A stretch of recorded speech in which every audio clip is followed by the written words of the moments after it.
Gerakan Ekonomi dan Budaya Minang atau Gebu Minang Jawa Timur bersama masyarakat Minang yang tergabung dalam Ikatan Keluarga Minang melakukan persiapan menjelang Tablik Akbar di Rumah Gadang Minangkabau, Jawa Timur. Persiapan ini dalam rangka memastikan kelengkapan sarana dan prasarana yang dipergunakan untuk kegiatan Tablik Akbar nanti.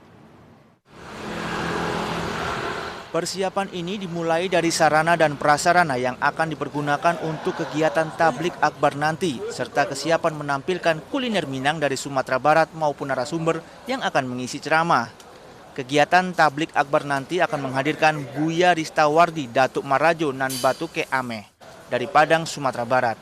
Kegiatan ini merupakan salah satu program Gebu Minang Jawa Timur bersama Ikatan Keluarga Minang dalam meningkatkan keimanan dan ketakwaan kepada Allah Subhanahu wa Ta'ala.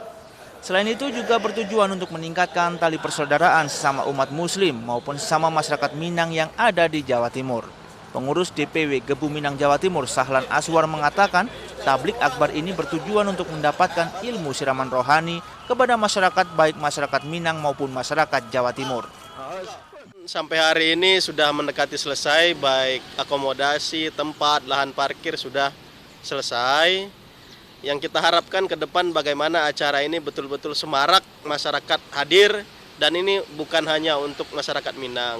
Seluruh masyarakat Jawa Timur sebetulnya kalau memang bersedia dan berkenan hadir, silakan hadir.